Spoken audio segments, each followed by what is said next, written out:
Button hole stitch माहिती आहे का? माहिती असेलच, कारण आपण शिकतोय आरी वर्क आणि आपली चालू आहे आता बिगिनरसाठीची सिरीज. चला तर मग आज आपण शिकणार आहे बटन होल स्टिच. तर हा टाका आरी वर्कच्या टाक्यांपैकी एक महत्त्वाचा टाका असतो.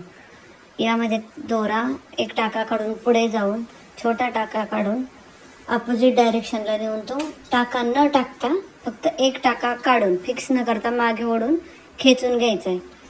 हा टाका पुढच्या वेगवेगळ्या डिझाईनसाठी खूप महत्त्वाचा आहे, कारण याच्यामध्ये आपण दोरा पुढे नेऊन मागे खेचायचं कसं हे शिकणार आहे. त्याच्यामुळं हा टाका खूप महत्त्वाचा आहे. हा टाका आपण सिल्क थ्रेडनीच करणार आहे. त्याच्यासाठी आपण 2 सिल्क थ्रेड डबल तारवाली सुई ह्या गोष्टी वापरणार आहे. आणि आपल्या सिरीजमध्ये पुढे आपण खूप काहीतरी नवीन शिकत जाणार आहे. तर शिकवलेलं आवडत असेल आणि वेगवेगळे टाके पाहायचे असतील तर आपल्या चॅनलला लाईक, शेअर आणि सबस्क्राईब करायला विसरू नका. धन्यवाद.